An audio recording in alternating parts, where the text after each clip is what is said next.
Morning, কেমন আছো সবাই? মৌ ডেলি ব্লগ নতুন একটা ভিডিওতে তোমাদের স্বাগতম।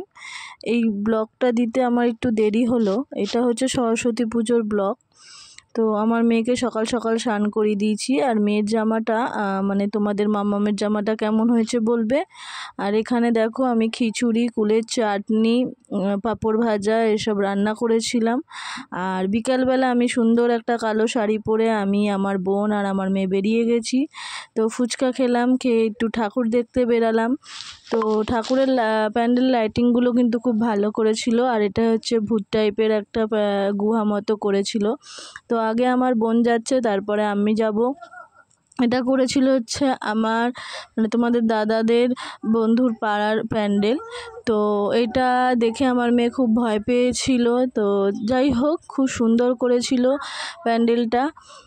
তো তোমাদের ভিডিও মানে প্যান্ডেলটা দেখানোর একটাই উদ্দেশ্য যে আমাদের এখানে কিন্তু সব জায়গায় ভালো ভালো প্যান্ডেল করে, আমাদের এখানেও খুব সুন্দর প্যান্ডেল করে।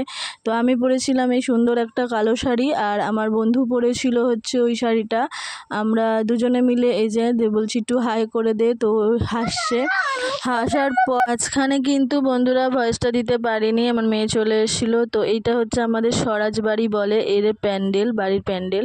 তো আমাদের যেহেতু একটু রাত হয়ে গেছিলো বাড়ি থেকে বেরাতে, তাই প্যান্ডেলটা হয়তো এরকম করেছিল, নাহলে গুছিয়ে দিয়েছিল। যাই হোক, এখানে সরস্বতী ঠাকুরের মুখটা কিন্তু দারুণ হয়েছিল।